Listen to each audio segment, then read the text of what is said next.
Good morning team. Manish sir एक बार आ जाइए please. सो आज का जो मेरा टॉपिक है वो बहुत ही इंपॉर्टेंट टॉपिक है। सबको मालूम है बिल ऑफ लैंडिंग जो सी में यूज़ हो रहा है मेनली, और इसको मेन पर्पज़ जो है अभी हाल ही में न्यूज़ में भी हमें सुनने को मिला था, क्योंकि अभी गवर्नमेंट ने भी बिल ऑफ लैंडिंग जो है पास किया है राज्यसभा के अंदर। इसके कुछ डॉक्यूमेंट्स जो है, कुछ डॉक्यूमेंट्स ऐसे हैं जो आज भी ज़रूरत नहीं है लेकिन फिर भी चाहिए होते हैं। तो गवर्नमेंट बहुत ही मिनिमम डॉक्यूमेंटेशन के प्रोसेस के पर्पज़ से उन्होंने दोबारा से बिल ऑफ लैंडिंग को बिल पास किया है, ताकि जो लॉजिस्टिक इंडस्ट्री है वो और बूस्ट अप हो, ये हमारा जो सेक्टर है। सो फर्स्ट ऑफ मैं बता देता हूँ कि बिल ऑफ लैंडिंग होता क्या है। बहुत ही एसेंशियल डॉक्यूमेंट है जो कि शिपिंग और लॉजिस्टिक इंडस्ट्री के बीच में एक तरह से फंक्शन करता है, एक तरह से रिसिप्ट का काम करता है कि कहाँ से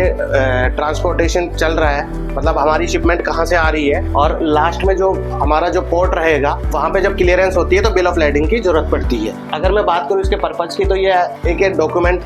पर्पज़ के लिए होता है कि हाँ भाई ये मेरे गुड्स है, पोर्ट पे आया है, I am the owner of this good.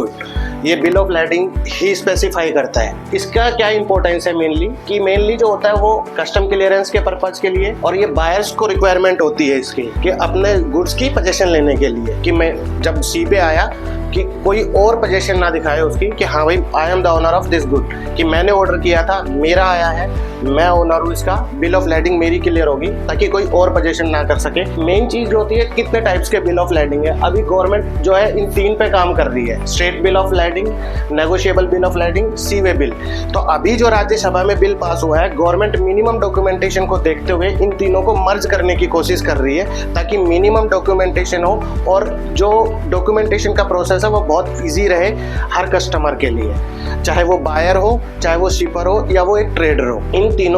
तीनों बिल का एक ऐसा बिल लाने की तैयारी कर रही है कि जिसमें जो स्टेट बिल ऑफ लैंडिंग है, इसका जो मेन पर्पज होता है कि ये होता है कि खाली गुड्स और कंसाइनी के बीच में रहेगा। एक होता है नेगोशिएबल बिल ऑफ लैंडिंग जो मेनली क्या होता है कि ट्रेडिंग पर्पज के लिए होता है, जो ट्रेडर्स मंगवाते हैं कि ठीक है मैं इसको अपने पोर्ट से लिया, मैंने गुड लिया कि मैं इसको रीसेल भी करूंगा। और एक होता है सी वे बिल, ये नॉन नेगोशिएबल होता है जिसकी वैल्यू अभी क्या है कि ट्रांजेक्शन्स में बहुत कम मिनिमम करके दिखाई जा रही है सी वे बिल में। तो अभी इन तीनों को मर्ज करने की गवर्नमेंट तैयारी कर रही है ताकि मिनिमम डॉक्यूमेंटेशन का प्रोसेस रहे और हमारी जो लॉजिस्टिक इंडस्ट्री है वो और ज्यादा बूस्ट अप हो, क्योंकि गवर्नमेंट का पर्पज भी है 2047 तक 2047 तक लगभग 25,000 करोड़ रुपए का टारगेट है। तो ये हमारे कैरियर पर्पज के लिए भी बहुत इंपॉर्टेंट है। सो इसमें मेनली कौन कौन पार्टीज इन्वॉल्व होती है, एक तो जो शिपर होता है वो इन्वॉल्व होता है, एक कंसाइनी जो मंगवा रहा है, एंड द कैरियर कि किस कैरियर के थ्रू वो आ रहा है, कि कौन सी लाइन के थ्रू आ रहा है। उसमें डिस्क्रिप्शन मेंशन होती है कि क्या क्या है, गुड्स है, उसमें कितनी क्वांटिटी है, वेट है, इनवॉइस है, ठीक है। एक टर्म्स और कंडीशंस होती हैं कि किस टर्म्स और किस कंडीशन के बेस पे वो आ रहा है। एक होता है फिर उसके बाद जो प्रोसेस होता है वो लीगल सिग्निफिकेंस होता है कि एविडेंस ऑफ कॉन्ट्रैक्ट की शिपर और कंसाइनी के बीच में क्या कॉन्ट्रैक्ट हुआ है। ट्रांसफर ऑफ टाइटल जो है कि ये जो बीएल है ये ट्रांसफर किसको किया जाएगा, कि अनदर पार्टी है या डायरेक्ट ट्रेडर को होगा, या बीच में इसमें और भी कोई इंटरनेशनल पर्पस तो नहीं है। एक होता है डिस्प्यूट रेजोल्यूशन की बाई चांस अगर किसी भी बिल ऑफ लैंडिंग में कोई डिस्प्यूट आता है तो इसमें लीगल डॉक्यूमेंटेशन के इसी बिल ऑफ लैंडिंग की तरह ये लीगल डॉक्यूमेंटेशन भी माना जाएगा कि अगर कल को उसके गुड्स में कोई भी इशू आता है कि ट्रांजैक्शंस को लेके गवर्नमेंट अगर ये कहती है कि इतना पैसा कहाँ से आया, तो वो as a bill of landing दिखा के वो एज ए प्रूफ कर सकता है कि मेरी जो